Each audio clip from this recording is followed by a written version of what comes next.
Boa noite a todos, sejam muito bem-vindos à nossa live de domingo agora às 9h30.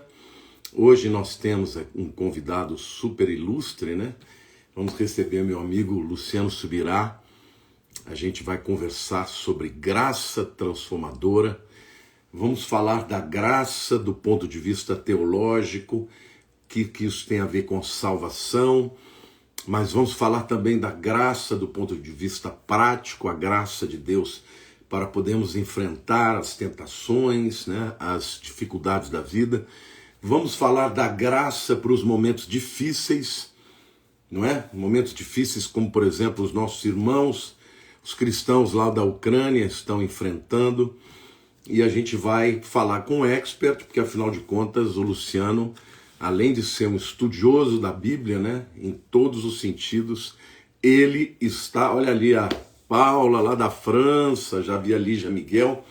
Então, o Luciano, ele tem o seu último livro, né, se chama Graça Transformadora, e a propósito disso, ele estará fazendo uma conferência agora na sexta-feira que vem, dia 4 de março, na nossa igreja. Quero pedir para vocês pegarem aí o aviãozinho para convidar bastante pessoas, gente. Daqui 2 minutinhos eu vou chamar o Luciano, ele já deve estar por aí. Mas eu quis fazer essa introdução aqui, chamar vocês. E logo vamos chamar aqui o Luciano para a gente receber, né, não só a pessoa dele, mas toda a sabedoria, né, todo o conhecimento que Deus tem dado para ele. Luciano, se você estiver aí, meu querido, já pode entrar. Acabei de mandar um convite para você. Fala, meu amigo. E aí, Lamartine, tudo em paz? Tudo jóia. Como é que você está? Tudo bem, graças a Deus. Eu fico cansado só de ver para onde você vai, tanto que você anda nesse mundo de Deus aí. Eu tô hoje em Londrina, aqui na Nova Aliança, e o Davi pediu para eu mandar um abraço para você na live, em público. Manda um beijo para ele também, né? Deus Aliás, fez foi coisas... aqui que eu encontrei a primeira vez, acho que em 93 ou 94. Você estava aí naquele dia? Tava. Rapaz, aquele dia foi uma unção tão tremenda. Eu estava abraçando o pai dele, quando desceu a glória de Deus, a gente não aguentou ficar de pé, rapaz. Eu simplesmente não conseguia ficar de pé. Caía, e levantava e caía. E naquela época, eu estava, naquele tempo, Deus estava me dando assim, uma unção muito grande na área de dente de ouro, né? Uhum. E Deus distribuiu dente de ouro para a igreja inteira. A glória de Deus desceu, foi muito linda. Mas, ô Luciano, olha, quero dizer que é uma honra, uma alegria estar sempre aqui te recebendo, né? Você além de ser um amigo muito querido, é uma das pessoas que eu mais admiro do ponto de vista bíblico, da seriedade, né? Do conhecimento da vida. Então, cara, você é uma referência para o Brasil inteiro e é uma honra ter você aqui. E hoje nós vamos falar sobre graça transformadora, mas a gente vai ampliar, não vamos ficar só no aspecto teológico, não.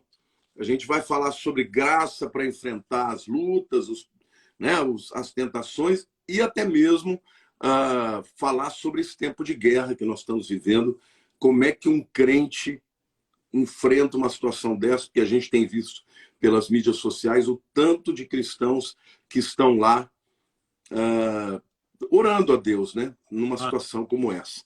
Então, seja bem-vindo, traga aí as suas considerações iniciais, depois a gente vai deixar o Espírito Santo aqui nos dirigir. Amém. Aproveitar para mandar um abraço para o nosso amigo Flávio Valvassoura, que eu vim entrar aí na live. O Flávio está aqui? Bom, pelo menos entrou agora há pouco, a hora que você estava falando. Não sei se só deu uma espiadinha, porque domingo a gente nunca sabe se já terminou os cultos lá ou não. É isso aí. Bom, o Flávio, você sabe que o Flávio é meu gêmeo atrasado, né? Que a gente faz aniversário no mesmo dia, só que ele é 10 anos mais novo que eu. Gêmeo atrasado é bom, muito bom essa. Martino, uma alegria falar com você, meu amigo. Uma alegria que nessa semana, na próxima sexta-feira, nós vamos estar fazendo lá na IA Church a conferência Graça Transformadora. Eu estou correndo o Brasil todo, literalmente todos os estados, fazendo essa conferência. Né? A ideia é trazer uma foto com menos pixels, né? Não é 4K nem 8K, que 1h30, 1h45, que é o máximo que eu falo, não dá para fazer tudo, mas todos os inscritos eles estão recebendo meu novo livro, Graça Transformadora. Ficou com 416 páginas, eu estou chamando ele Meu Deus, você da... exauriu tudo que pode falar do tema, né? Não, olha, para ser honesto, eu sei que pode soar meio presunçoso, mas eu resumi. Esse negócio podia ter ficado maior.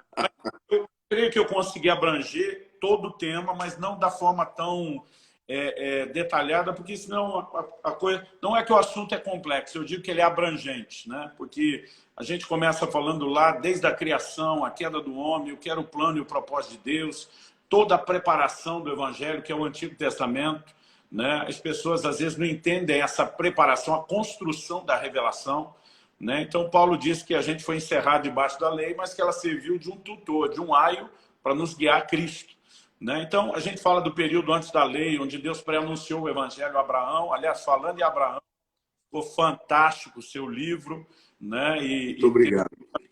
Todo mundo a ser abençoado com aquele material. Mas depois a gente discorre sobre a lei, que muita gente está tentando explicar a graça como substituto à lei, mas não entendeu nem a lei, né? O que dizer a graça. E, basicamente, a ideia é que a gente construa o raciocínio de que a graça não é só a remoção da condenação dos pecados já cometidos, mas ela também é uma força capacitadora para viver obediência e santidade, para não pecar, né? O mesmo Jesus que diz para a mulher lá de Samaria, eu não te condeno, ele diz, vai e não peques mais, né? A mesma Bíblia que diz em Romanos 8:1 que não há mais condenação para quem está em Cristo, diz no verso seguinte o 2, porque a lei do Espírito da vida te livrou da lei do pecado e da morte, né? Então, essa é a ideia, a gente mostrar que a graça, mais do que favor imerecido, o conceito mais repetido, talvez, da graça no Novo Testamento, é que ela é força capacitadora, como você disse, para as provas, para dons e ministérios, mas também uma força capacitadora para a obediência. Pegando esse gancho, Luciano, eu percebo que as pessoas têm muita dificuldade de entender graça e até mesmo acabam olhando para a graça como um instrumento permissível do pecado, né? Eles não entendem que, na verdade, a graça já existia no Velho Testamento. Ninguém foi salvo no Velho Testamento pela lei. Porque a lei, como diz Paulo, ela é perfeita, mas ela só revela a minha incapacidade de cumpri-la. E ela mesma não tinha a capacidade de produzir em ninguém a santidade que Deus exigia. Então, desde o Velho Testamento, a gente já percebe a graça, porque o que era, na verdade, um sacrifício de um animal, né? Era um animal inocente que estava morrendo no lugar de um pecador. E óbvio que o sangue de animal não era o que salvava, já apontava para Jesus. Prefigurava que... A pergunta que eu queria te fazer é a seguinte: um dos motivos que te levou, né, o motivo que te levou a escrever essa graça transformadora, tem a ver com essa dificuldade? Porque eu percebo que os cristãos que têm aí um viés um pouco mais arminianista, eles têm muita dificuldade de entender a segurança da salvação. E quando eles olham para suas próprias incapacidades de cumprir, né, a vontade de Deus, eles ficam com aquela sensação que perde, ganha a salvação, né? Aí, foi um dos motivos ou não? Mas explica um pouco sobre isso. Eu colocaria como um dos motivos, como parte do pacote, né? Mas eu comecei a ver de uma forma geral, mesmo entre pastores, líderes, pregadores, que a maioria eles evitavam os assuntos principais da doutrina por falta de uma compreensão mesmo. A maioria era honesta, né? Então, por exemplo, você percebe muitos raciocínios que são construídos, que são sofismas, são raciocínios falsos, né? Então, por exemplo, Gálatas capítulo 3, verso 13 e 14, que diz que Cristo nos resgatou da maldição da lei, fazendo-se ele própria maldição em nosso lugar, porque está escrito, maldito todo aquele que foi pendurado no madeiro, para que a bênção de Abraão chegasse até nós. Qual é a linha lógica que eu vi muitos pregadores trilhar? Eles falavam assim, bom, no Velho Testamento Deus deu a lei, Se a lei fosse obedecida, tinha bênção. Se ela fosse desobedecida, tinha maldição. Então, se Cristo veio resgatar a gente da maldição, significa que agora a desobediência não tem mais consequência. Porque eles focaram no fruto e não na raiz. Então, uma das razões pelas quais graça, na boca de alguns ensinadores pregadores, virou complacência, permissão para pecar, é porque eles pegaram um atalho que os levou a um entendimento errado. Então, por exemplo, o meu posicionamento sobre isso é que a graça, em primeiro lugar, a maldição ela não acabou, como alguns estão dizendo. Né? Porque o livro do Apocalipse diz que não haverá mais maldição. Assim como diz não haverá mais morte, a gente ainda morre. Não haverá mais choro. A própria morte é maldição, né? Fruto da maldição. Exatamente. Então, Hebreus capítulo 6, que é escrito aos crentes da nova aliança, ainda que Hebreus, todo o tratado fala da nova aliança, do sacerdócio de Cristo segundo a ordem de Melquisedeque. Hebreus 6, 7, 8 fala da terra que absorve a chuva que frequentemente cai sobre ela, né? E que, portanto, como produz bom fruto para quem a cultiva, recebe a bênção da parte de Deus. Mas se produz espinhos e abrolhos, está perto da maldição. Então, conceito de bênção e maldição ainda está no Novo Testamento, mesmo para os redimidos em Cristo. Então, a questão não é que Gálatas 3 não seja verdade, é o que nós estamos interpretando por isso. Então, o meu entendimento disso é que Cristo veio nos resgatar da inevitabilidade da maldição. Porque na velha aliança, com a natureza pecaminosa, era inevitável ao homem desobedecer em algum aspecto à lei e, portanto, era inevitável ao homem colher a maldição da desobediência. Só que, em vez de acreditar que Deus só veio tirar a consequência da desobediência, eu acredito que ele veio empoderar a obediência para, dessa forma, remover a inevitabilidade da maldição. Porque, senão, em vez da aliança ter progredido da velha para a nova, que o livro de Hebreus diz que é uma nova aliança, uma superior aliança, baseada em melhores promessas, com Jesus como fiador. E ela só faz o que a outra fazia, só perdoa pecado, não aperfeiçoa o homem e ainda remove a punição. Então, quer dizer, seria um atestado de incompetência da parte de Deus, de dizer eu não posso mudar, transformar ninguém. Então, além de eu baixar o padrão, eu removo a culpa de vocês de não conseguir atender o padrão. Né? Então, eu comecei a perceber que se a gente não seguisse toda a construção lógica desde lá do início, porque para mim, Lamartine, a grande confusão das pessoas é o que mudou da velha para a nova aliança. Né? Eu falo disso na conferência. Em primeiro lugar, quem mudou não foi Deus. Eu vejo uns pregadores falando, parece que Deus do Velho para o Novo Testamento se converteu. Que antes ele era malvado, cruel, né? É isso mesmo. A matar todo mundo, e de repente ele apareceu bom e amor. E nós sabemos que um dos atributos de Deus, um dos primeiros que você tem que estudar, é a imutabilidade de Deus. Então, Deus não mudou. É lógico que a revelação dele é progressiva, mas ele não mudou. Né? Como você disse, já tinha graça no Velho Testamento. Né? A Bíblia diz que Noé achou graça aos olhos de Deus. Né? Então tinha graça. Agora, a revelação... O próprio Adão, né? O próprio Adão, quando ele fez para si roupas a partir de folhas de figueira, não foi suficiente. Ele continuou se sentindo nu. Mas quando Deus mata dois animais e faz vestimentas para eles, a partir do sangue de um animal inocente, eles têm os seus pecados cobertos. Né? Então, ali já é graça. Né? Essa é a primeira menção ou inferência de um sacrifício na Bíblia. Né? Imaginando que Deus não vestiu eles do animal vivo, né? Aí eu comecei a perceber essa dificuldade das pessoas em entender o que mudou. Então, por exemplo, eu vejo um monte de gente dizendo que não tem mais lei. Ah, o fim da lei é Cristo, tipo, não tem mais lei. Eu falo, gente, para. Hebreus capítulo 7, versículo 12, diz que onde há mudança de sacerdócio, há mudança de lei. Então, essa é uma das primeiras coisas que eu falo na conferência, mudança de lei. É por isso que Jesus diz, um novo mandamento vos dou. Então, quando a Bíblia fala do fim da lei é Cristo, está falando da lei anterior de Moisés, que regia o sacerdócio anterior. Não quer dizer que não tem a lei agora. Então, esse é outro entendimento equivocado que os caras usam para relativizar a obediência. Porque, assim, se não tem uma lei, não tem o que obedecer. Né? E aí, eles ficam tentando dizer, quando a gente fala sobre obediência, santidade, que nós estamos misturando, contaminando a graça com a lei.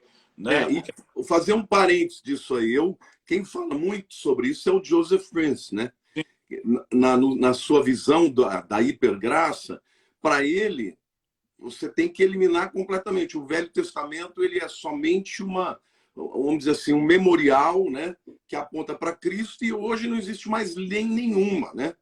E quando fala que o fim da lei é Cristo, né? a justiça de todo que crê, na verdade, a finalidade da lei era apontar para Cristo, mas não está dizendo que ele veio para romper com a lei. Ao contrário, ele veio para cumpri-la, né? Como ele mesmo disse. Quando ele Mas dizia... a finalidade da lei era apontar para Jesus, né? Para mostrar como nós seríamos incapazes de cumpri-la. Mas existe certamente os princípios morais e espirituais de Deus continuam, são eternos, né? Sim, você pega, por exemplo, o homicídio. Deus proibiu isso, né, com clareza depois do dilúvio, ou seja, antes da lei. Deus sustentou essa proibição ao longo da lei. E o livro do Apocalipse fala que os homicidas vão ficar de fora, escrevendo para os crentes da graça. Então, isso aí não é lei mosaica, isso é lei moral, né? É algo que está num patamar diferenciado. O próprio Jesus diz, um novo mandamento vos dou. Né? Então, ainda que não seja exatamente as mesmas leis cerimoniais, que elas eram todas proféticas, apontavam para Cristo, se cumprir em Cristo. Então, nós não vamos mais sacrificar animais. Né? Agora, nós precisamos entender que não só continua havendo lei, como o padrão não baixou. Porque é outra conversa errada da turma, é assim, não, a lei era muito pesada, muito difícil, então Deus meio que se arrependeu, como se ele não fosse onisciente ou presciente, mudou de ideia, ele olhou e disse, deu ruim, é melhor a gente tentar isso de novo. Né? Então, eles acham que ele veio colocar um padrão mais baixo para facilitar a vida do homem. Só quando você vê Jesus dizendo, ouviste o que foi dito aos antigos, ele cita a lei de Moisés, aí ele vai lá e diz, amarás o teu próximo, odiarás o teu inimigo. Essa parte de odiar o inimigo, todo mundo conseguia cumprir. Aí Jesus vem e fala assim, amem os vossos inimigos e orem por eles. Aí eu pergunto, o padrão baixou ou subiu? Subiu. O padrão não baixou. Né? Mas, só um parênteses aqui. Muitas das leis que os judeus cumpriam não eram nem as leis que Deus estabeleceu. Eram as leis e as tradições orais. Por isso que ele diz, ouviste o que foi dito. Ele não falou, ouviste o que foi escrito. Porque, na verdade, a interpretação judaica já tinha muito da concepção humana. Né? E Deus, Jesus, na verdade, está reinterpretando a lei, né? Dando uma interpretação correta para aquilo que os judeus haviam modificado com a sua, vamos dizer assim, capacidade humana de interpretar um Deus tão tremendo, né? Porque ele mesmo fala dos mandamentos de homens, ou como essas coisas foram aumentadas, o próprio jejum. Né? Jesus não criticou o jejum, falou da forma errada de fazer. A oração, ele não criticou a oração, mas a forma como fizeram. Então, também havia distorções. Mas também não dá para negar que algumas leis muito específicas, né? O próprio Moisés, ele disse assim, Deus há de levantar um profeta semelhante a mim. Né? Esse semelhante a mim não era só alguém que ouvia Deus como ele ouviu, que opera sinais e prodígios como ele operou. Nós vemos que Pedro, em Atos 3, de 22 a 24, relaciona essa profecia com Jesus. Né? Então, Jesus era esse profeta semelhante a Moisés. No que era semelhante? Além de ouvir Deus de forma diferenciada, operar sinais e milagres, ele vem na condição de um novo legislador. Né? E isso tem que ser entendido. Porque Moisés falou, quando eu levantar o outro, vocês vão ouvir ele, não a mim. Então, era claro que haveria mudança de lei. Mas, apesar da lei não ser a mesma, ele ainda teria uma lei para que eu e você obedecesse. Então, Paulo diz assim, que ele não está sem lei, mas debaixo da lei de Cristo. Aí por que esses caras não falam que Paulo, que tinha a revelação da graça, estava contaminando a graça com a lei? Né? Na verdade, nessa hora ele faz silêncio, diz que o versículo não está lá. Então, nós sabemos que, obviamente, Paulo começa e termina Romanos falando da obediência da fé. O Romanos é o maior tratado de fé, justificação e graça. E começa os primeiros versículos do capítulo 1, termina os últimos versículos do capítulo 16 falando de obediência. Aí nós vamos dizer que não tem obediência. Né? Então, assim, é essa falta da construção, da macrovisão, que tem sido o que mais tem me incomodado, que é a teologia do versículo só, de uma página só da Bíblia. Porque, Lamartine, você sabe, a gente pode fazer a Bíblia dizer o que a gente quiser. É só tirar do contexto. Né? Você usa o texto fora do contexto para usar como pretexto para você querer, né, defender a sua maneira de enxergar. Para Jesus, a citação era ipsis litteris, mas Jesus diz, também está escrito. Ou seja, ele está dizendo a Bíblia contradiz essa interpretação que você está fazendo da Bíblia, porque é ela que se explica. Então, por que eu entendi que eu teria que escrever um livro maior? Porque a gente teria que fazer uma construção bíblica rica, né? Mostrando assim uma uma autodefesa da própria Escritura em prol dessas doutrinas. Mas a ideia não é meramente um debate teológico. O que eu quero é que meus irmãos em Cristo entendam que eles têm ferramentas sobrenaturais para vencer o pecado, né? Então, assim, a ideia não é tentar provar quem está certo e quem está errado, né? Eu quero simplesmente ajudar, porque eu sempre digo que o entendimento errado, Lamartine, gera uma fé errada, e a fé errada te leva para o lugar ou resultado errado. Mas o entendimento correto vai gerar uma fé correta que vai te levar para o lugar e para o entendimento correto. Se eu acredito que a tentação é sobrenatural e que vencer é natural, como é que eu ganho essa batalha? Né? Agora, Paulo diz que a tentação é humana, não é sobrenatural, mas que o livramento é sobrenatural, poxa, a perspectiva muda completamente, né? Então, assim, eu costumo dizer que o que mudou da lei para a graça é o domínio do pecado. Romanos 6,14 diz, o pecado não mais terá domínio sobre vós, o que não está debaixo da lei, e sim debaixo da graça. A questão não é ter lei, é que antes o pecado dominava e a gente não conseguia vencê-lo. E agora nós podemos vencê-lo. Então, esse é o grande ponto. A lei, Hebreus 9, 9 e 10, diz que a lei era ineficaz para aperfeiçoar quem prestava culto. Porque a lei não era transformadora, mas a graça é transformadora. Ela vem trazer transformação, né? Então, assim, para mim, o entendimento que nós precisamos ter da graça é que, embora o perdão seja extraordinário, a remoção da condenação seja extraordinária, ela é maior do que isso. Ela é uma força empoderadora. E o interessante, você citou Romanos, é o meu livro predileto, eu até dei aula já sobre Romanos no seminário. Paulo usa muito aquela visão dialética, né? No capítulo 5, ele fala, justificados, pois, mediante a fé, temos paz com Deus. Quer dizer, a justificação é o estabelecimento da justiça de Cristo sobre nós, pecadores. Aí, ele mesmo faz a pergunta que todo mundo faz, né? Bom, então quer dizer que eu sou justificado, que não é pelos meus méritos, então quer dizer que eu posso pecar à vontade. Aí ele fala, então quer dizer que porque eu sou justificado eu posso pecar à vontade? Aí o capítulo 6 inteiro ele vai mostrar que não. Porque Exatamente. Quem anda em pecado é escravo do pecado e tal. No 7, ele vem e fala da luta da carne com o espírito, né? Querer fazer o bem está em mim, o efetuá-lo não, o mal que eu não quero fazer, esse eu faço. Né? O bem que eu quero fazer, eu não faço, o mal que eu não quero fazer, se faço, miserável homem que sou, quem me livrará do corpo dessa morte? Graças a Deus por Jesus Cristo. Quer dizer, de novo, a graça de Jesus que nos empodera. Aí no 8 ele fala, agora, pois, não há nenhuma condenação para os que estão em Cristo Jesus. Agora, isso que você falou sobre a graça ser maior que o perdão, porque o perdão, ele te libertar de uma consequência de algo que você quebrou, né? A lei que foi quebrada e tinha consequências. Mas a graça é para o futuro também, não é só para o passado, né? Não é só para salvar, mas Exatamente. É para te empoderar. Eu queria que a gente entrasse um pouco de maneira mais prática, como que uma pessoa normal, no dia a dia, Luciano, que luta com a carne, que luta com desejos, né? com pecados sexuais ou até temperamentais, como que uma pessoa, no momento da tentação, ela recorre à graça que há em Jesus e como se apropriar desse empoderamento? Obrigado pela pergunta. É daquelas que deixa a bola quicando, né? Do jeito que a gente quer. Eu cresci ouvindo falar que Hebreus 4,16, que fala do trono da graça, era para quando a gente pecasse, a gente tinha que ir lá no trono da graça buscar o perdão.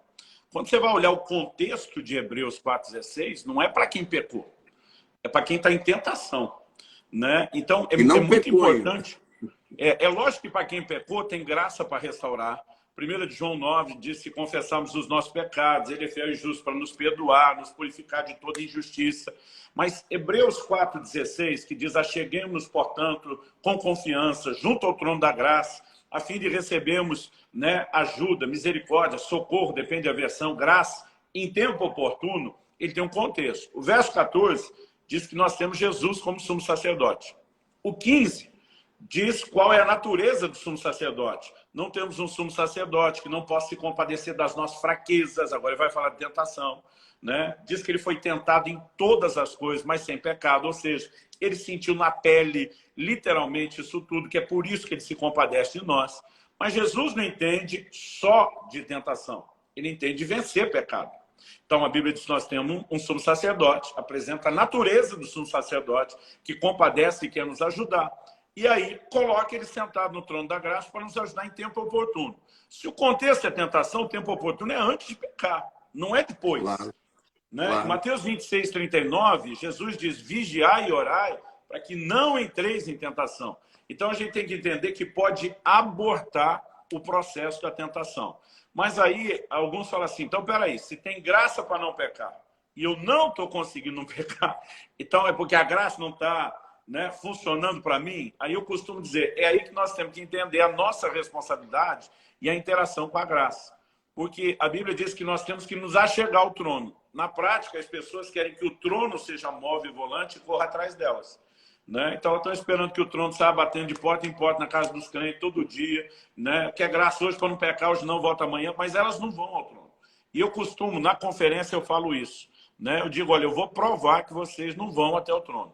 Jesus nos ensinou um modelo de oração que é diária, para o nosso de cada dia nos deu hoje. Não é a reza, mas é um modelo de oração.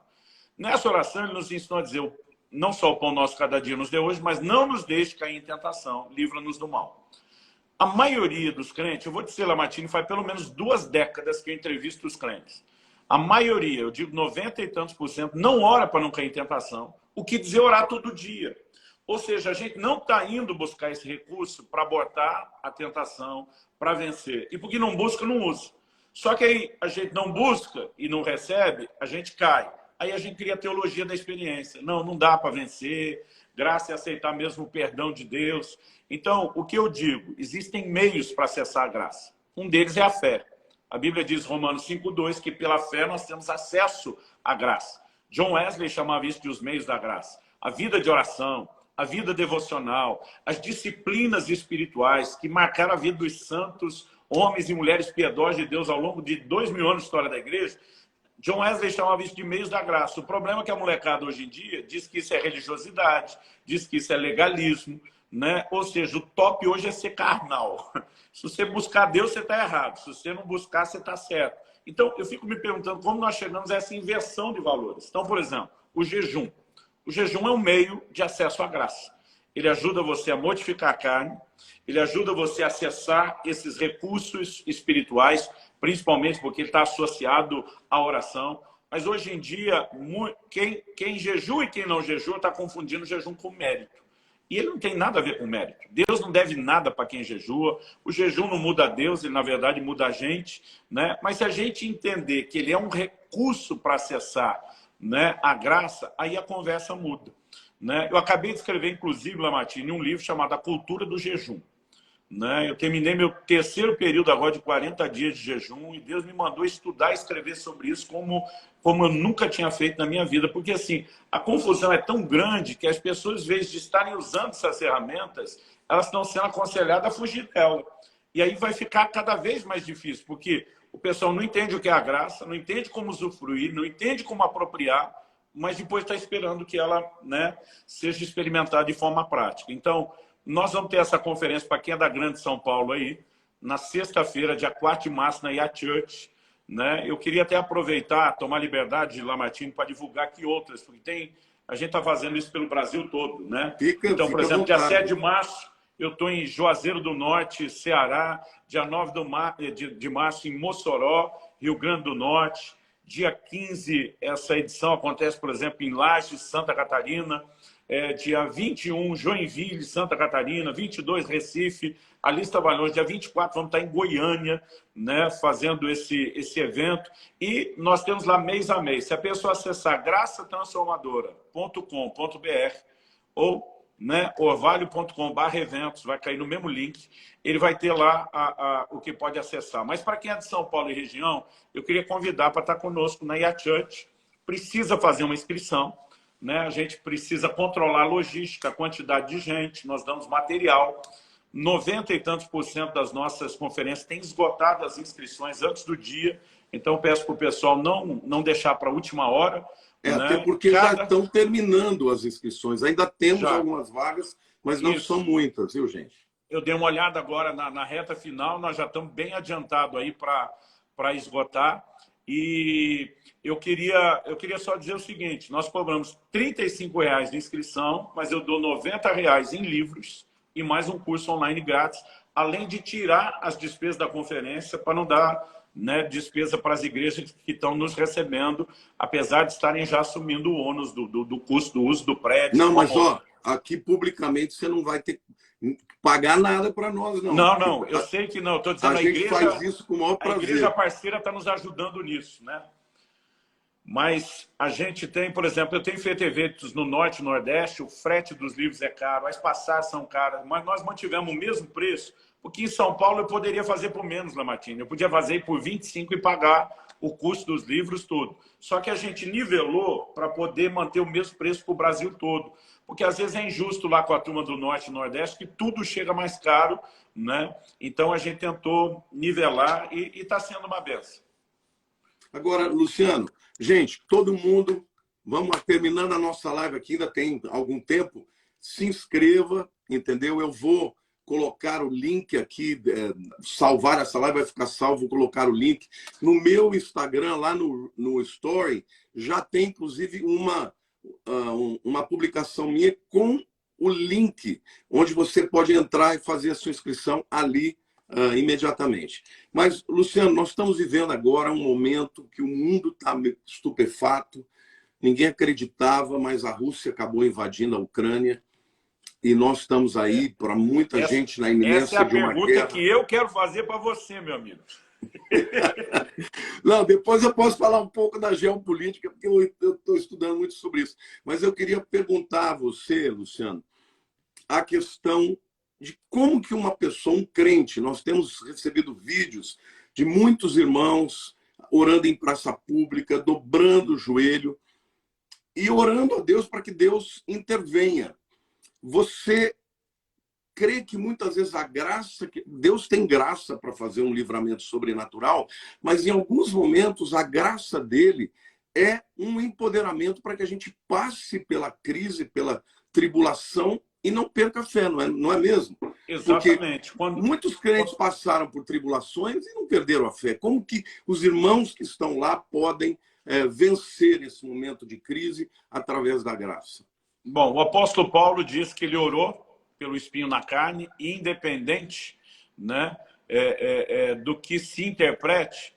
Deus respondeu para ele: a minha graça te basta e o meu poder se aperfeiçoa na fraqueza. Basicamente, Deus está dizendo: eu vou te empoderar para enfrentar isso e não necessariamente mudar essa circunstância, né? Aliás, eu tenho falado muito sobre isso quando acabei de ver uma mensagem do meu amigo apóstolo Coraiola aí, quero mandar um abraço para ele de volta também. Algo que eu tenho percebido, eu tenho pregado bastante sobre como Deus transforma a tristeza em alegria, tema de um dos livros meus do ano passado.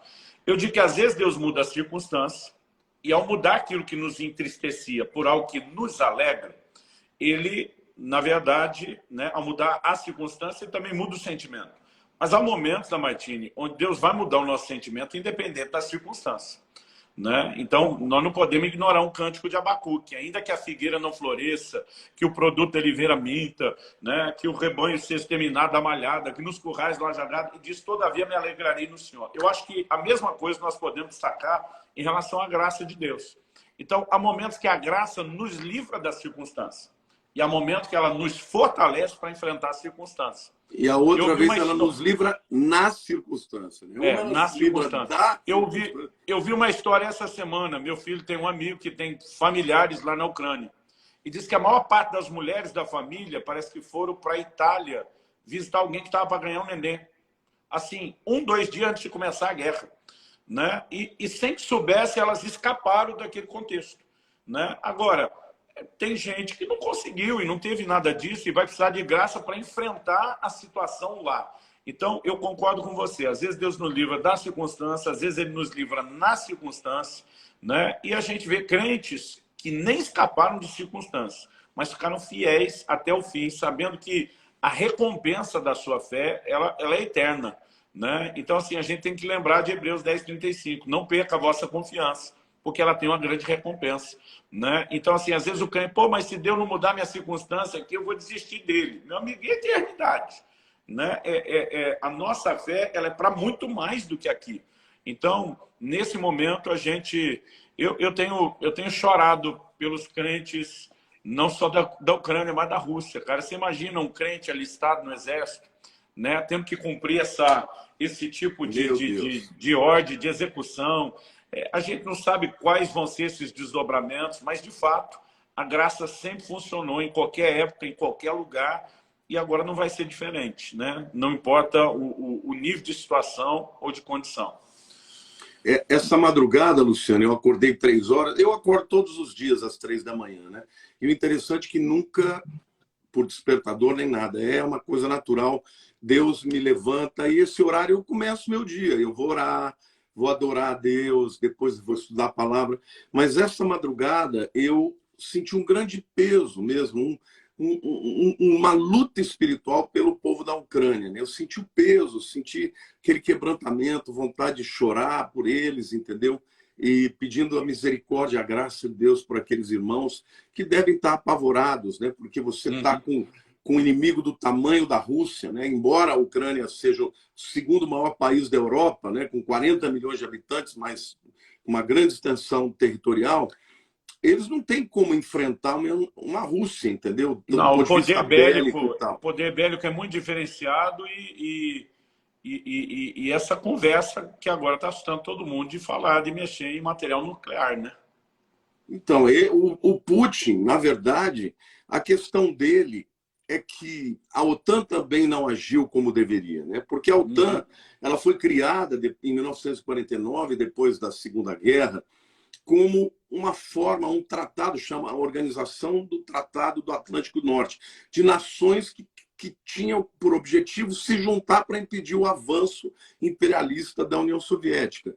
Só que depois que a União Soviética terminou, em 1991, a OTAN perdeu um pouco o sentido. Mas, mesmo assim, ela foi ampliando, saiu de 12 para 30 nações.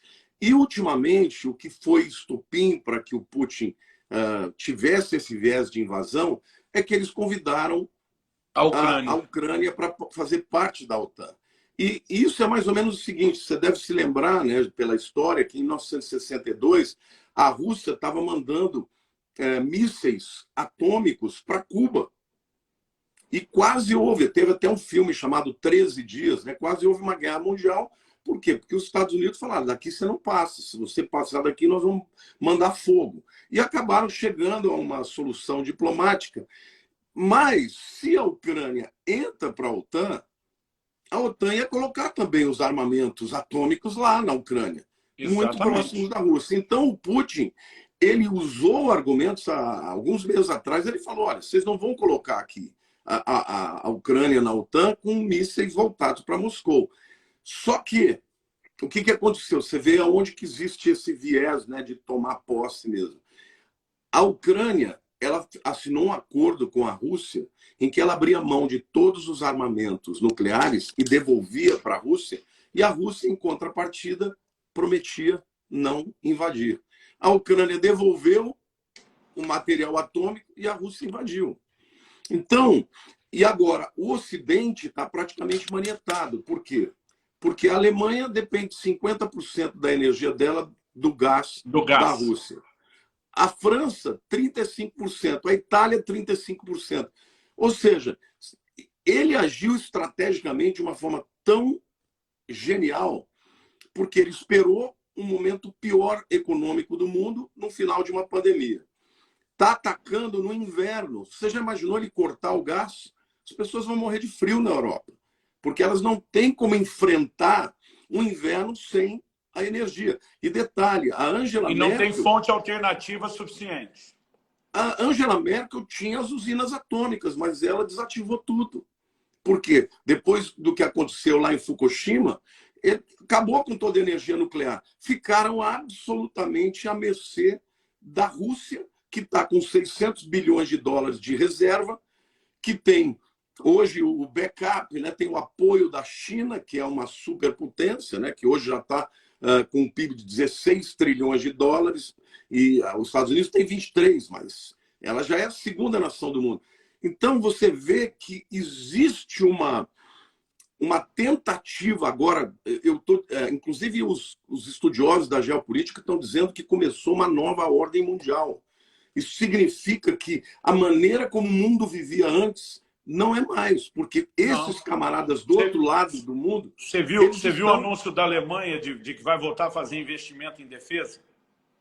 Bom, para você ter uma ideia, a Alemanha, desde a Segunda Guerra, a Alemanha não fez nenhum investimento em defesa. Isso permitiu, por exemplo, para a Alemanha ter um investimento na indústria. A previdência social da Alemanha é a melhor do mundo. Por quê? Porque eles não tinham que gastar dinheiro com armas. Só que agora, eles estão mandando armas para lá. Ou seja, mas tão, entre aspas, porque eles... Como é que você vai atacar quem fornece a energia vital para a sua sobrevivência?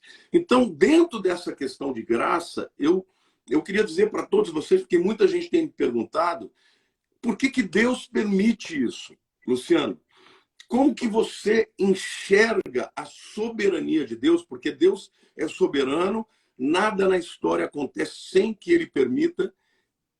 Como que Deus permite uma situação dessa para cristãos, para pessoas que amam a Deus, que buscam a Deus? Se vale a pena orar, já que Deus é soberano, já que isso tem que acontecer. Muita gente me perguntou, se isso está no Apocalipse, então para que orar? É melhor que aconteça logo para Jesus voltar, né? Como que você entende isso, a graça para pessoas que estão no meio de uma... Você já respondeu aqui, tá? Mas de maneira prática. Como que esse poder de Deus para você se manter em paz e tranquilo no meio de uma tribulação é só sobrenatural? Você acha que nesse momento é mais do que um entendimento intelectual da palavra? É um mover de Deus que vai envolver as pessoas e guardá-las? Eu acho que o entendimento intelectual é necessário, mas essa compreensão nos leva a uma fé. E aí a gente acessa um outro recurso também sobrenatural. Mas vamos tentar separar em partes. Tem coisas que vão atingir o crente e o não crente. Por exemplo, Jesus disse que Deus faz nascer o sol, cair a chuva sobre crente e não crente. Quando estoura uma guerra, inevitavelmente ele também vai atingir crente e não crente. Embora muitas vezes a gente vê testemunhos de como Deus preservou de uma maneira diferenciada quem confiou nele, quem clamou a ele, quem buscou livramento, né? Então, assim, quando a gente fala sobre a soberania de Deus, eu acredito que isso não pode ser confundido em absoluto com fatalismo, né? Com predeterminismo onde nada muda, né? Até porque não faria sentido Jesus nos ensinar a orar para que seja feita a sua vontade, né? Venha teu reino. Se tudo depende só dele, não da nossa oração, por que a gente orar? Isso aí seria uma fantasia. Então, a Bíblia diz que Deus deu a terra aos filhos dos homens. A gente tem autoridade aqui. É quase como... É difícil falar isso em pouco tempo, a gente fica com medo de deixar a ponta solta, mas é quase como se Deus dissesse, eu não vou entrar na sua jurisdição sem a sua autorização. Né? Então, a gente tem um papel envolvendo a oração. A Bíblia diz que nós temos que orar por reis, por governantes, para que a gente tenha a vida mansa e tranquila. Então, tem que orar para cessar o conflito, tem que orar por paz. Né? E Deus pode ouvir, né? Hã? E Deus pode ouvir. Deus pode ouvir. Você vê que na história do povo de Israel, quantas vezes o povo estava no meio da guerra e o povo clamou, orou, como, por exemplo, com Josafá, e Deus interveio de maneira que eles não tiveram que guerrear. Deus pode, sobrenaturalmente, mudar a história por causa da oração e do clamor de um povo. Eu creio nisso de todo, mas sim de todo o meu coração. Né? Então, assim, não é porque... então Deus é soberano, está tudo feito, pré-determinado. Cara, isso tem levado a igreja a não orar, não evangelizar, não ser responsável, esse conceito equivocado. Agora, por outro lado, nós não podemos deixar de entender que mesmo que Deus conte com a nossa cooperação, com a nossa interação, ele sabe exatamente quando nós vamos corresponder, quando não, ele não é pego de surpresa. Então, é lógico que obviamente, a gente não pode dizer que os planos dele necessariamente... E outra, uma coisa é um indivíduo falhar, a outra é o plano coletivo.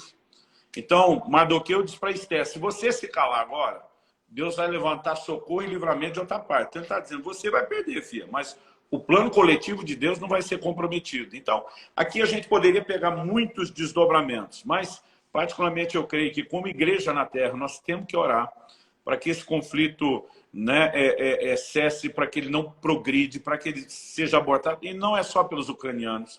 Né? Vai que daqui a pouco o mundo se posiciona do lado da Ucrânia e decida exterminar a União Soviética. A gente tem que orar por eles também. Né? É difícil a gente, nessa hora, por causa do estilo agressivo do Putin, achar que então todos os russos estão errados e que mereçam... Não, inclusive existe muito protesto na Rússia. Sim. Russos protestando contra o Putin. Essa é uma decisão de líderes, não tem nada a ver com o povo russo. O povo russo Exatamente. Não quer. E agora, começando os embargos econômicos, ele vai começar a sofrer uma pressão dos caras da grana lá em cima também, né? Mas, assim, a gente realmente orar que Deus dê sabedoria aos líderes mundiais, né? E que ele possa usar essa situação para extrair benefícios. A gente não imaginava, na época do Gorbachev, a União Soviética desmantelando da noite para o dia. Né? A gente não imaginava o Muro de Berlim caindo rápido, quando você pensa em termos de duração na história. E a gente vê muitas situações que foram resultado de muita oração, de muito clamor a Deus. Então, com certeza, é uma hora e um tempo de orarmos, clamarmos, né? Jejuarmos, buscarmos aí a intervenção de Deus, mas em relação aos crentes lá, crerem de fato para essa graça, para esse sustento. Né? Então, assim, a gente precisa acreditar que Deus não mudou, que Ele é o mesmo. Né? Ele ainda pode enviar provisão por meio de um corvo, ele pode mandar pão e carne e sustentar, como fez com Elias. Então, assim, a gente precisa crer que recursos sobrenaturais vão se manifestar, além da solidariedade humana aí de todo mundo, que daqui a pouco vai se manifestar. Mas, de fato, é uma situação delicada. O que eu queria te perguntar, se desse tempo, Lamartine, não dá, você... eu até ativei os comentários aqui, que eu vou abrir para as perguntas das pessoas, mas pode perguntar aqui. Então tá.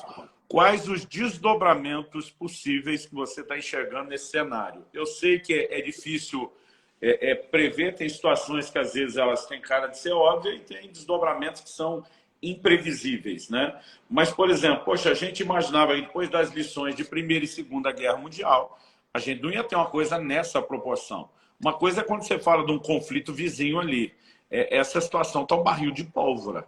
Né? A possibilidade de OTAN se unir, de daqui a pouco China se une com Rússia, elas não são pequenas.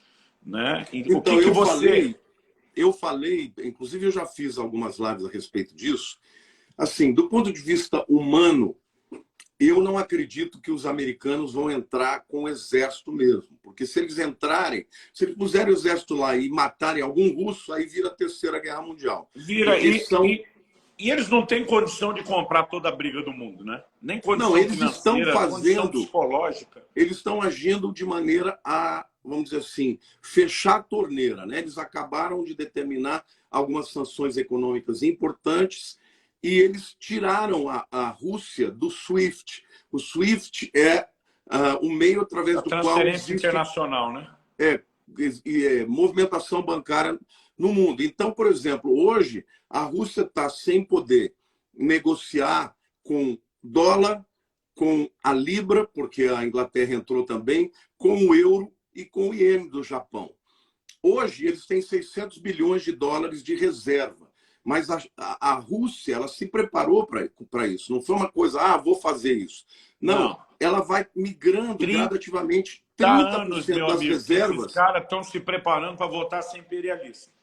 Então, na verdade, 30% das reservas já estão em ouro, eles já estão mudando para a moeda da China, porque hoje eles têm como resolver parte da questão econômica deles com a China. Porém, eles precisam também das commodities que o Ocidente tem para oferecer. Eles não têm... Se, por um lado, a Europa precisa do gás dele, do gás e do petróleo, por outro lado, eles precisam vender também o petróleo e o gás, porque a Rússia está enfrentando problemas econômicos. Eles têm reserva, mas tem ainda muitos problemas econômicos. Então, o que eu penso? O Putin, ele é um grande estrategista. Esse camarada foi da inteligência da KGB. Ele não é um louco, entendeu? Ele planejou isso, alguns dizem que há mais de 10 anos, esperando o momento estratégico. Eu creio, sinceramente, que o que vai acontecer é a minha esperança, tá? Porque do ponto de vista apocalíptico, escatológico, eu creio que o próximo evento mundial profético que vai acontecer é a guerra de Gog e Magog, que inclui todos os players, todos os países que estão junto da Rússia.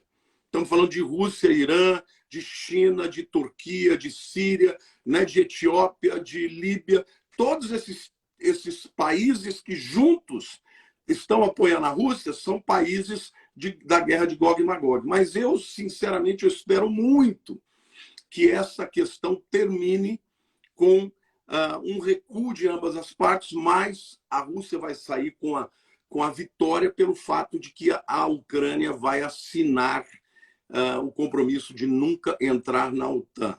E a OTAN também não quer mais a Ucrânia, porque ela sabe que a Rússia não vai permitir que eles coloquem armas lá na maior fronteira que eles têm. Então, essa é a minha expectativa. Eu acho que o Putin deixou isso bem claro, né? Tipo assim, deixou. O que pode de melhor acontecer para o lado do Putin é ele conseguir tirar o presidente ucraniano, que é pró-Ocidente, e colocar um homem dele, tá? Ainda dentro desse confronto bélico.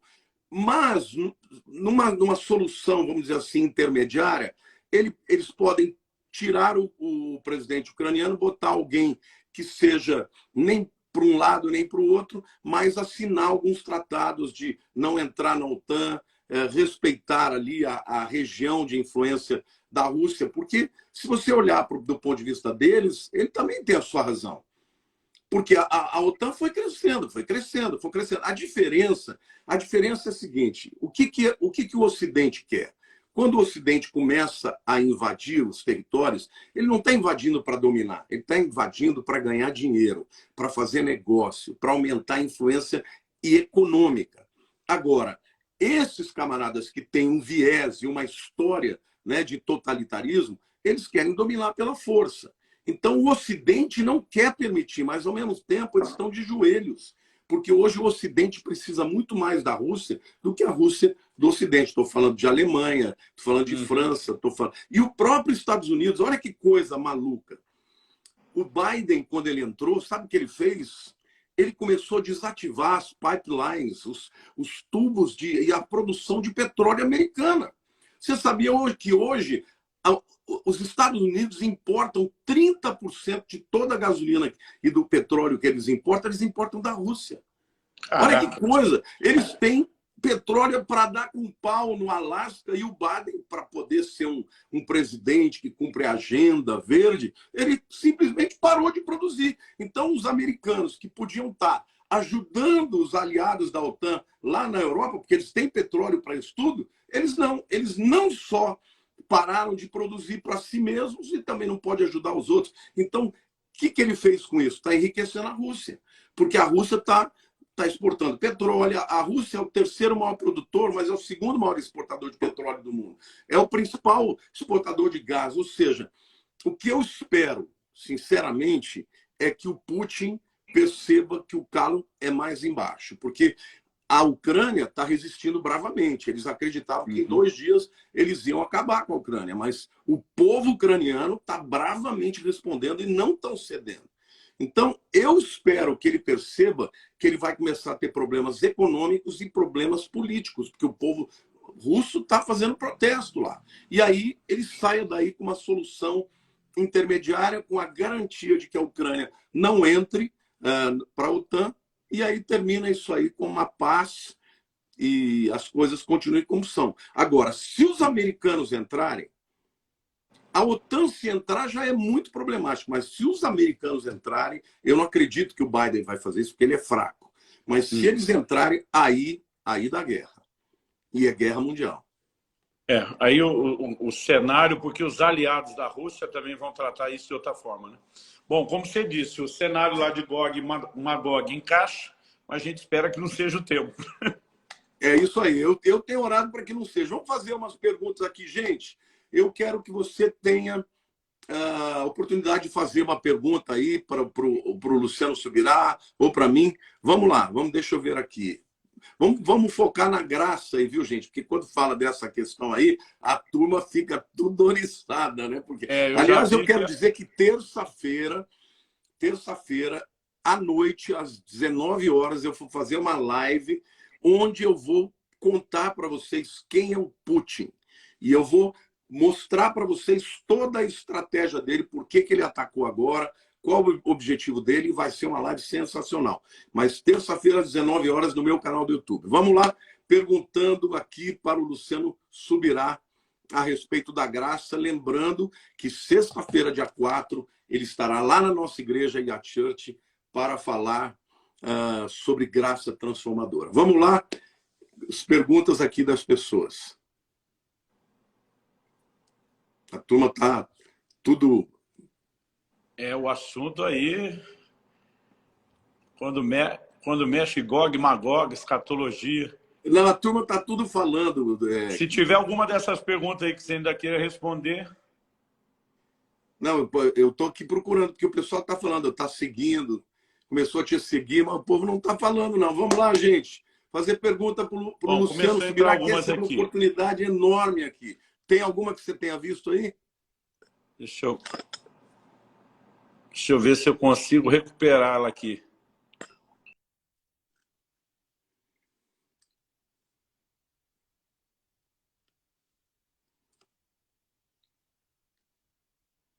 Luciano?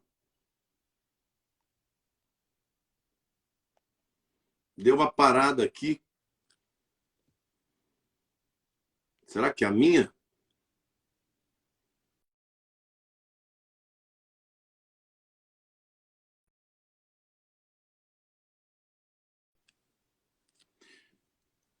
Ué, caiu. Luciano caiu. Deixa eu chamá-la aqui de novo. Espera aí. Estou chamando ele aqui de novo, gente. Vamos colocando as perguntas aí. Deu um probleminha aqui. Será que foi aí ou foi aqui? Eu não sei. A minha internet travou. Acho que a hora que eu toquei para mexer no comentário e tentar achar a pergunta, ele deu uma pausa e não consegui reverter. Bom, eu queria que você aproveitasse e falasse alguma coisa que você não tenha falado. Aqui, ó, vocês acreditam no domínio dos algoritmos? Não, os algoritmos hoje estão em tudo, gente, mas o domínio não, né? A Márcia Chiptelli perguntou, resuma a graça numa frase. Então, além de favor imerecido, que é bem conhecido, eu resumiria como força capacitadora. Seja para dons e ministérios, seja para suportar dificuldades ou para obediência. Aliás, eu adorei, né? Eu adorei essa tua definição, né? Força capacitadora. Porque a graça imerecida tem a ver mais com a salvação, né? Sem o nosso esforço. Agora, a força capacitadora tem muito mais a ver com aquilo que a graça nos prepara, né? Olha aqui, quais os tipos de graça? Essa é uma belíssima pergunta. Você acha que existem graças diferentes ou manifestações diferentes da mesma graça? Eu prefiro dizer que são manifestações diferentes da mesma graça. Mas como a Bíblia fala da multiforme graça de Deus, essa diversidade de aspectos não dá para negar. Acabei de ver que meu irmão Paulo Subirá entrou, mandar um abraço aí para ele. Aliás, eu vou te falar, o Paulo pensa num rapaz maravilhoso, viu? Se bobear, eu vou ficar mais amigo dele do que de você, viu? Porque ele tem mais tempo. Bom, você não deixando de ser meu amigo, não importa que você fique até mais dele. Claro que não. Mas falando sobre essa multiforme graça, então, por exemplo, Wesley falava da graça justificadora, a graça santificadora, a graça preveniente, mas eu acho que era muito mais uma tentativa de falar de diferentes aspectos da mesma graça do que diferentes graças, né? Vamos dizer assim. O Paulo falou que eu também sou muito especial. Obrigado, querido. Vamos nos ver em breve, viu? Em abril, estou indo para uma conferência lá em Charlotte, mas vou passar uns dias em Orlando. Ô, Luciano, eu vi uma outra pergunta muito boa aqui, que é: todo mundo é digno desta graça? Bom, a pergunta digna ela fica meio capciosa, né? Porque se a gente olhar como favor imerecido, a gente não é necessariamente digno por nós mesmos, por mérito humano. Agora, a obra de Cristo nos fez dignos no sentido de que todos podem ser alcançados. Aí sim. Uma outra coisa também que acho que vale a pena falar, Lamartine, é que a Bíblia diz que nós temos que viver de modo digno do Evangelho, né? E, embora eu não me faça digno ou merecedor do Evangelho, o Evangelho que me alcançou precisa de uma resposta digna da minha parte. Porque às vezes o pessoal fica tratando graça se é favor imerecido, como assim? A gente não tem que se preocupar com nada, né? Mas boa parte aí dessas perguntas a gente trata no livro Graça Transformadora e nas conferências. Eu estou vendo muita gente perguntando, né? Puxa, quando vai ser aqui? Quando vai ser lá? Não tem como responder tudo, mas lá no orvalho.com/eventos vocês vão poder ter acesso a muito evento que vem pela frente. Lamartine, eu fiquei muito interessado. Fala de novo dessa live de terça. O que você vai falar do Putin? Vamos fazer um merchan dessa live. Terça-feira, às 19 horas, no meu canal do YouTube, Lamartine Pozella. Eu vou contar para vocês quem é o Putin. Quem é esse camarada? Surgiu quando? Né? A gente não pode esquecer que quando a União Soviética ela se dissolveu, foi tanto por conta da visão estrategista e democrática do Gorbachev, mas foi também pela incapacidade do presidente Boris Yeltsin, que era um bêbado. Todo mundo lembra dele numa festa, bêbado, falando besteira. Quer dizer, a Rússia, a União Soviética se desfaleceu por conta disso. Ninguém imaginou que a Rússia pudesse voltar a ser o que é. Mas havia um homem chamado, né, Vladimir Putin, que era da inteligência da KGB. Esse camarada, um patriota, ele nunca aceitou, né, o término da União Soviética. Ele chegou a afirmar várias vezes que a maior catástrofe do ponto de vista geopolítico do século XX foi o desfacelamento da União Soviética. Nós estamos falando do século que teve a Primeira e a Segunda Guerras. E ele disse que a maior de todas foi o desfacelamento. Então, o que ele fez? Ele substituiu ali o Boris Yeltsin, foi presidente por 2 mandatos, depois ficou fora e quando voltou, deu um jeito para ficar perpétuo, vai ficar até 2036. Mas ele foi preparando a Rússia para se fortalecer economicamente e voltar. O sonho dele é ser o maior líder, estou dando aqui um spoiler, tá? Desde Lenin. Então ele tem uma estratégia para isso. E nessa live eu vou falar sobre tudo isso, vou falar sobre por que agora, como que isso aconteceu e qual é o objetivo dele e até onde ele pretende ir, entendeu? E vou falar inclusive do Ocidente, né? Porque tudo isso também só aconteceu pelo fato da América, né, dos Estados Unidos da América, hoje terem um presidente fraco e estarem vivendo uma realidade de praticamente uma nação dividida, né? Os americanos, que sempre foram, né, os xerifes do mundo, hoje estão divididos. Então, esse presidente é uma das causas para ele chegar lá. Então, eu vou apresentar qual é o viés que ele tem, onde ele quer chegar. E vou terminar com os aspectos proféticos que a meu ver, o que está acontecendo. Gente, porque eu costumo dizer o seguinte, quando você vê todos os players, todas as nações, né, que a Bíblia apresenta como parte da coalizão de Gog e Magog, é que nem a história do gato subiu no telhado, gente. O gato subiu no telhado, o gato caiu do telhado, o gato morreu. O que eu acho que está acontecendo é isso, o gato está subindo no telhado. Então, nós estamos caminhando, na minha opinião, profeticamente, para um desfecho que é uma guerra, a Terceira Guerra Mundial, que, ao meu ver, é Gog e Magog, e cujo centro não é Estados Unidos e Rússia, mas é Israel. Porque pensa bem aqui, ó, só uma palhinha. Qual é a sucessão da invasão da Rússia na Ucrânia? É a China invadindo Taiwan. Eu vou falar isso na live. Hoje eu não vou explicar aqui por quê, mas vou explicar lá. Agora, qual é o desafeto do Irã, que é o terceiro aliado? É Israel. Então, na minha opinião, o mundo está caminhando para isso. Espero que ainda demore bastante tempo nas idas e vindas, mas é isso que a gente vai fazer. Uau.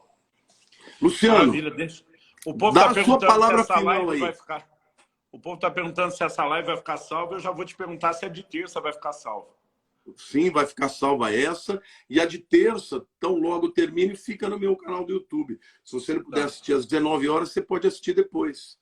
Eu vou querer ver isso. Eu também quero mandar um salve aí para o Marlon e o Thiago da minha equipe, que eu vim entrar também na live e deixar meu abraço para eles. Amigo, eu estou vendo que nós estamos com o horário um pouco esticado, mas quero te agradecer o tempo aí da gente poder não só falar um pouco sobre graça, divulgar também o evento de sexta que vem, dia 4, né? Para quem quiser, Lamartine deixou salvo aí o link nos stories, né? Tá no Store com o link, dá para entrar lá agora e fazer inscrição, gente. Maravilha. E a gente aguarda, vocês são de São Paulo, Grande São Paulo, está na reta final das últimas vagas. Depois que esgotar, a gente não tem jeito, né? A gente precisa da logística, o espaço, a quantidade de livros que entrega. Então, quem quiser, se mexa aí, para depois não começar aquela choradeira que acontece no dia, mas, por favor, só mais uma. A gente fica com essa limitação da estratégia. Lamartine, quer dizer publicamente, te admiro, meu amigo. Tu é uma enciclopédia ambulante, mas o gostoso é ver a sua paixão, não só por conhecimentos gerais, mas pela palavra. Você me inspira. Não, você, Luciano, eu quero até dizer para as pessoas, se você já achou maravilhoso estar aqui, imagine ao vivo. Ele ao vivo é isso aqui elevado à potência de 1000. Tenho certeza que vai ser uma grande bênção. Luciano, você é uma grande referência para mim de vida, de família, de homem humilde. Você é enciclopédia. Eu não conheço ninguém que sabe tanto de Bíblia quanto você. E eu tenho certeza que quem for a essa conferência vai sair de lá transformado. Obrigado, a gente precisa se ver mais, só que você é muito ocupado, eu também, mas de vez em quando a gente tem que fazer um bate-papo dele. Não, eu tô indo mais para São Paulo agora, principalmente por causa da minha neta. É que você andou bastante fora. Nós vamos nos ver mais sim. Então, gente, ó, um beijo para todo mundo. Vai ficar salvo aqui, Luciano. Muito obrigado, viu? Deus abençoe. Pessoal, sexta-feira, hein? Vai lá e faça a sua inscrição agora, antes que acabe. Fiquem com Deus. Valeu, grande abraço para todo mundo. Deus abençoe. Amém. Um abração para todos.